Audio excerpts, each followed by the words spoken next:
So we're here to talk through this castle wall puzzle by Stefan Liew. It's called Outside. It's a very atypical castle wall, and it's also a Sunday Stumper, so we might expect it's not going to solve the usual way. And castle walls typically have inside and outside clues, and this just has clues on the outside. So this you could almost frame as a different kind of loop variation entirely. This is telling you something about the properties of a loop, but it's not, it's using the meaning of a castle wall clue, but it's not going to solve like castle wall puzzles generally. This is a puzzle that took me longer than the expert time because I was solving a little too locally, but we'll talk through how I got started, things I was thinking about, and then sort of if I had been willing to hazard a few more guesses how I would have learned key constraints about this grid. And if you're stuck with this puzzle, have been stuck with this puzzle, the first hint is think globally. Not sure what that means yet, I'll tell you later on, but if you want to pause and kind of come back to the grid, think very big about the loop, and that may get you going. So as I got started, for sure looked at the 0 right row and then saw these 1 down clues. You can't come through these channels. By the time you mark in that 0 row, you always will need a too long stretch for this to work out. And this row should then get your attention to what I'll call the first row of the grid. In this video, I'm going to always refer to these 11 rows and 11 columns. I understand this is a 12 by 12 grid, but given all the clues that are on the outside, the effective puzzle space is 11 by 11 in white. Looking in this first row in white, while I can take these two coming across, what I can't do is form the arch that this almost requires. It has to be 2 across and then down, so up, over, down is the shape we're making. Arch doesn't work from there. Arch doesn't work from here. Again, we're intercepting places that only have X clues. So what I see is one option which comes through these cells, a second option which comes through these cells, and there are no other ways to work through this top row. So you can actually mark off this space for sure. And this was pretty good progress for a minute in. You never want to see two options without a fast way to eliminate them. And for a Sunday Stumper, you'll sometimes have to go a little further through elimination. So I think one first thing to note is whenever you have something like this in the puzzle, see if one of them is far more constrained than the other. In this case, this one has 2, 3 down loop ends, so this can come further this way, it can come across. This is much less constrained. This one is very, very constrained. So let's sort of look at this and remove it. It's already completed its vertical sections. And what we need to recognize is we have to get this loop end out from the space in a valid path. And it's surrounded by 2 1 down clues. So where this can still go to the right one. And notice, given this 2 left clue, this will take 1 and then turn down. This other one will take 1 and then turn down. Like that's going to be required because you're going to be spending this clue immediately. If this came left, it's forced to come straight down and then turn. If this goes right, it's forced to come straight down and then turn. So this is always going to take what this one clue is using. And that means like over here, we're not taking more in this row. And notice that if we're coming left and then back or right and then back, this turn down is going to always happen in the second or fourth column. And those are columns we can't take any more cells in. So let me just draw all the options. This is one option. This is bad. Can't go further here. Can't come down. If I go right, I can come back left. Again, this is bad. I can go right, this is bad. And it's because of the fact we've already fulfilled these columns. So this is, for a Sunday Stumper at least, a quick failure path. If you explore it further, this is not the arch the loop takes. This is the path the loop takes at the top. And we can mark in, the rest of these as known cells. And this was where I was at a couple minutes in, excited for that, and maybe 10 more minutes in, got super excited for my next observation, which I don't actually think was in the solver's construction mind, but is something as you're working through hard puzzles and thinking about constraints. I said that these 3 down clues weren't as constraining as these 2 down clues, but they're still working in a pretty tight space. So let's look across this 3rd and 4th row just to give you examples of some ways you can think about this puzzle before we actually come to sort of how the puzzle's meant to be solved. This, if it comes down one more, will immediately turn. And so we'll take a horizontal edge here in the 4th row, here in the 4th row, or here in the 3rd row, here in the 3rd row. And the same is true of this loop end. This will take an edge here or here in the 3rd or 4th row. So across these 2 ends, 2 of the 3 horizontal sections in these rows are already accounted for. And that means we can look across the rest of this 3rd row and eliminate most of its options. Because if we took like this corner cell, this is now the last horizontal we're allowed to take anywhere in the grid, except near these ends for that 3rd and 4th row. And it isn't the case that you can come down this channel because of this 1 down clue. This would have to turn again. And now these 2 loop ends mean this is already an impossible loop to build out. We just can't make these 2 rows work out. And so every place there's a 1 down clue is going to be an issue because a 1 down clue, if it worked here, is 1 end here, 1 end here. And so if I take what that means across these rows, this is bad, this is bad, this is bad, this is bad. And what that then does is says if I need to take 2 horizontal lines to come through this, then this is bad and this is bad. And that means all of these are unusable. This is unusable. It means this is unusable. You get to where you know this for sure. You can actually come straight through this space because this has to turn left or right. Now, where do I get a second end here? So both of these immediately turn. And if it went like this way, this then has to turn quickly. That's an issue. This looks okay, but now the whole loop is going this way. Actually, it has to go this way. But I think this was my stage where I was excited. I actually made one more headway. Like this third row is now pretty annotated. And even with that, it was still challenging to get too much further in the puzzle.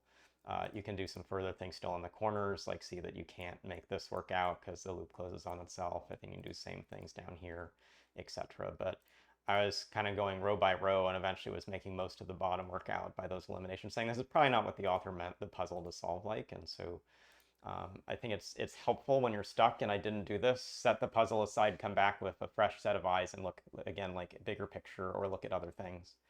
And this is where when I'm speed solving and not just trying to edit GMPuzzles to find unique puzzles, you sometimes think about constraints in this way. You'll say, where can I try to satisfy most of them, but then learn something about the puzzle and figure out what are the constraints that are still tough for me to meet. And so let me do something that's a little curious, but hopefully you'll catch on to why I'm trying it. I wanted to see how do I make all the vertical clues work. And so let's just start with that. And I'm going to start from even the state of the grid I got to. So let's imagine I come over here, I take 2, and then 1, and then 2, and then 1. I come over here, I got to take this third, I take 1 here, I take 1 more here, 1 here. Let's take 2, let's take 1, let's take 1. I only have 2 more to take, and uh-oh, these loop ends don't connect. And this is a mode that's actually quite helpful in snake puzzles. This is obviously forming a loop, but it's something about snake puzzles is you often have particular lengths that matter a lot. And so these things that are turnbacks, like in this area, I come down and then back up and then come down. I've effectively made the loop 2 longer than if I did something like this. By making the loop 2 longer, I've lost these 2 line segments that would let me connect. So if instead I was working like this through the grid, here's where I can take the third in that space. Here's 2, here's 1, here's 1, here's 3, those connect. And so ignore the horizontal clues because I was ignoring the horizontal clues. This fulfills all the vertical clues. And it teaches us something we may not have thought of, but we can now see now. This is an 11 by 11 grid. It takes 10 cells to get from the top to the bottom, 10 cell path lengths. It takes 10 more to come from the bottom to the top. If we add across these, this is 4, 6, 10 to this point, 6, 20 total. This is an efficient path. It's starting at this edge. It's only moving down till it hits this edge. It's only moving up till it hits this edge. And that's how it can form a loop. If you have any turnbacks, this doesn't work because the constraints are too large from a global sense. You have a very minimum opportunity to fill this loop in. And we didn't look horizontally, but you might guess that is in the author's sense. We're looking for this to be 20 or 22 or 24. If it's 20, we know there are no turnbacks. If it's 22, there's 1 turnback. If it's 24, there are 2. And in this case, this is 5, 11, this is 20. So it's also the property that the loop goes straight from left to right and then right to left. And so the way, if we're coming back to where we were starting, and we think about how the path of the loop is going to flow, from this top edge, it's going to only go down or to the right until it hits this edge. It's then only going to go down and to the left until it hits this edge. It's then only going to come up and to the left until it hits this edge, and then only up and to the right until it hits this edge. And some of the things that we'll know because of that is sometimes some of the cells that may be where we start to hit the edge from.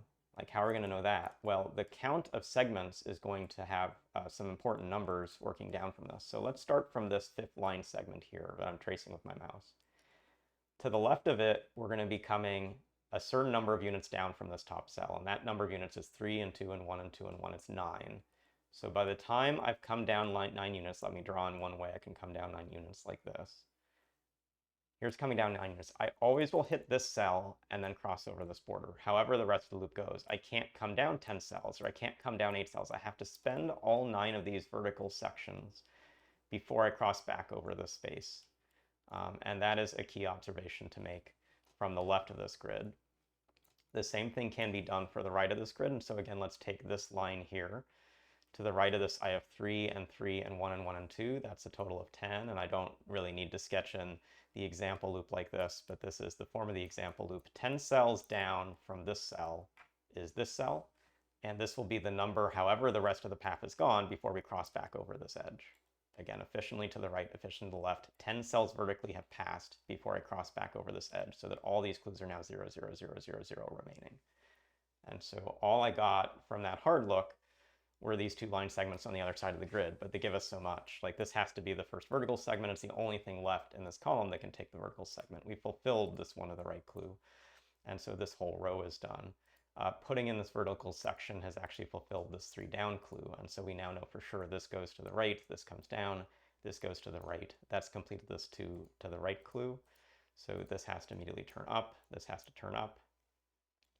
We have one more degree of freedom for this 3 down clue, so it's going to be the segment here or the segment here, but we can mark these rest in X's. This whole column, though, has been finished, so this has to turn immediately left and immediately down. This has to turn immediately left. I only have one to take in this row, so I'm never reaching over to these cells. I'm never reaching over to these cells, and I'm certainly not coming through the middle, so where I didn't mark these in, if you need to kind of clear out some of this vertical space to help you, you can do that. I've got from the bottom 2 more cells to take in this row, so I can get over to this cell, but not to this one, so I can mark off this corner. I can take 2 going to the right here, but I can't get over to this cell, and I think these are the helpful ones to mark.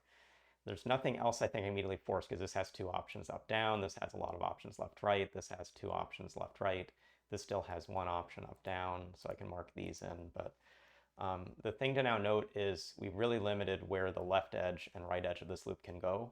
And so this is where the second kind of constraint you want to think about is, what do we know about those edges at this moment? And the left side's less helpful. It has 3 options. That's this and this and this. But the right side only has 2 options, these 2 in a row and these 2 in a row, and they share this segment. So we actually know one space we cross this line. And what will that help us do? It will tell us exactly where we cross this line on the other side of the grid if we do counting pretty carefully. So this is 2 and 3 is 5, 3 is another 8, this is 11. So this grid is going to come left 10 cells, hit this edge, bounce back 1, and cross over here. That's the meaning of the count of 11, 10 plus 1. And so that actually means we don't come further to the right after the space. We've already hit the left edge here. This is coming right and now up and right and right and up. Like, that's what it means for this count to be 11. And so we still don't know any of the properties of the loop down below, but we mark this edge in, we mark off these pieces. We then for sure actually get this bit, which is pretty interesting to have. And some of what that tells us will then inform us over on this side. Like, we're not coming over through these spaces, so we're not coming into the space. We do need to make this total count of loop pieces work. And so if this is coming like so, do we use this cell or not? Well, let's do the same count and let's ignore this cell. Let's actually think about this line, because we drew in this edge. This is 3 and 3 and 2 and 1. So if I start here, I'm only getting 9 across before I come back up. And so putting that in, I can't go this way. I have to go this way. And so the 2 is forced to be upwards. Again, using the count across these line boundaries. That marks off this.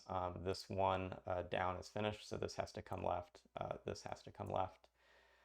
This now 3 doesn't allow me to come into the cell, so this has to come down to fulfill that clue. That's coming then left over here. That finishes this 3, so this has to go this way. This 1 down is finished, so this goes this way. I still need to take 3 in the space. That comes this way.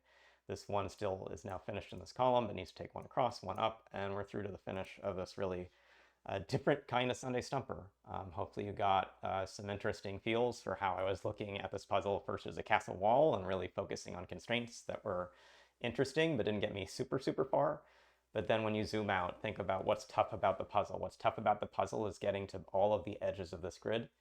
And then because of that, there's some interesting edge counting properties, particularly along these line boundaries, you can be using to talk through the key steps to get to the finish. So for those who found this aha, I hope you really enjoyed it. For those who felt stuck, I hope you at least got some wisdom from thinking through this puzzle and thinking through how to sometimes approach a place you're stuck with a different technique. I can't recall the last time I was slower than our expert standards, but this is a puzzle where I don't get any of our rankings. So, you know, from one of my failures, hopefully you can learn something through this approach to taking a step back when you're not seeing the next points of progress, not going cell by cell and saying where's the magic break, and sometimes you're looking the wrong way, and I was looking too zoomed in and I had to zoom out.